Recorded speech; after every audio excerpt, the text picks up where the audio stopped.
അല്ല NSS അങ്ങനെ സർക്കാരിനെ ഇങ്ങനെ നിരന്തരം എതിർത്തതായിട്ട് എനിക്കറിയില്ല. പ്രശ്നാധിഷ്ഠിതമായിട്ട് എതിർക്കും എന്നുള്ളത് തന്നെ. പക്ഷേ NSS വെച്ച ആശയങ്ങൾ അഭിപ്രായങ്ങൾ എത്രയോ ഈ ഗവൺമെൻറ് അംഗീകരിച്ചിട്ടുണ്ട്.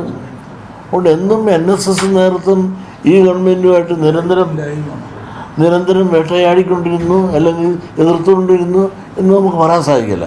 പ്രശ്നാധിഷ്ഠിതമായിട്ട് വിഷയങ്ങളുടെ അടിസ്ഥാനത്തിൽ എതിർപ്പും ദേവസ്വം പ്രശ്നത്തിൻ്റെ എല്ലാം എന്നും അവിടെ സംവരണ കാര്യത്തിൽ വന്നപ്പോഴെല്ലാം NSS പറഞ്ഞതല്ലേ കേട്ടത് മുഴുവൻ. 10% മുന്നോക്ക സമുദായക്കാർക്ക് സംവരണം കൊടുക്കണമെന്നും ഒക്കെ പറയുന്നത് NSS നേതൃത്വമല്ലേ. അതെല്ലാം ഗവൺമെൻറ് കേട്ടില്ലേ. അപ്പോൾ NSS പറയുന്നതൊന്നും NSSുമായിട്ട് ഗവൺമെൻറ് എന്നും എതിരായിരുന്നു എന്ന് നമ്മൾ പറയാൻ പാടില്ല. പ്രശ്നാധിഷ്ഠിതമായിട്ട് ഓരോ ഇഷ്യൂവിൻ്റെ അടിസ്ഥാനത്തിൽ ശബരിമലയുടെ കാര്യത്തിൽ സ്ത്രീ പ്രവേശനത്തെ സംബന്ധിച്ചിടത്തോളം NSS നേതൃത്വം ഇന്നത്തെ ഗവൺമെൻറ്റുമായിട്ട് എതിരായിരുന്നു. ഇന്നിപ്പോൾ ഗവൺമെൻറ് ആ നിലപാടല്ല എന്ന് വ്യക്തമായി ബോധ്യപ്പെട്ടപ്പോൾ NSS നിലപാട് മാറ്റി. അത്രയുള്ളൂ.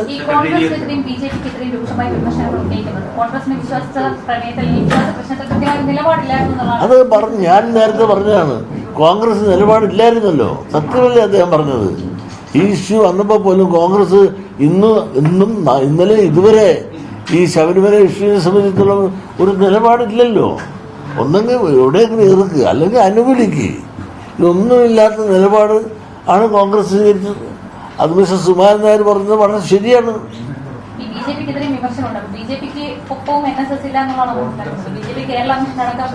അതൊന്നും എനിക്കറിയാൻ പാടില്ലാത്ത കാര്യങ്ങളൊന്നും എന്നെ കൊണ്ട് പറയിപ്പിക്കാൻ നോക്കല്ലേ.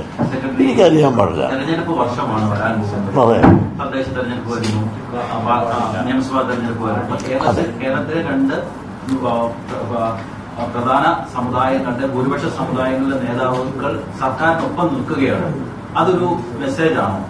അതായത് അതെല്ലാം നിങ്ങളതിനകത്ത് എന്താണെന്ന് വെച്ചാൽ നിങ്ങളുടെ എല്ലാം മനസ്സനുസരിച്ച് അല്ലെങ്കിൽ നിങ്ങളുടെ ചിന്തകൾക്കനുസരിച്ച് തീരുമാനം എടുക്കുക എന്നുള്ളതല്ലാതെ എനിക്ക് അതിനെപ്പറ്റി ഒന്നും പറയാനില്ല. നിങ്ങൾക്ക് 2 പേർക്കും ഒരു പെരുന്തച്ചൻ കോംപ്ലക്സ് ഉണ്ട്. കാരണം ഈ കോൺഗ്രസ് നേതാക്കന്മാരെ ഇങ്ങോട്ട് വേണ്ട രീതിയിൽ പെരുന്നയിലേക്കും അല്ലെങ്കിൽ കഞ്ചുമലയിലേക്കും വരുന്നില്ല, മറ്റിടങ്ങളിൽ പോകുന്നു. അങ്ങനെ ഒരു പെരുന്തച്ചൻ കോംപ്ലക്സ് കൂടി ഉണ്ടോ ഈ വിഷയത്തിൽ? എനിക്ക് ഒരു കോംപ്ലക്സും ഇല്ല. കോൺഗ്രസ്സുകാർ ഇവിടെ വരണമെന്നുള്ള അഭിപ്രായക്കാരനാണ് ഞാൻ. കാരണം അവരെന്നെ അകത്താക്കാൻ നോക്കിയ ആളുകളല്ലേ, ജയിലിലാക്കാൻ. അതിന് പെറ്റീഷൻ കൊടുത്തതല്ലേ. അത് മറന്നുപോയാ നിങ്ങൾ?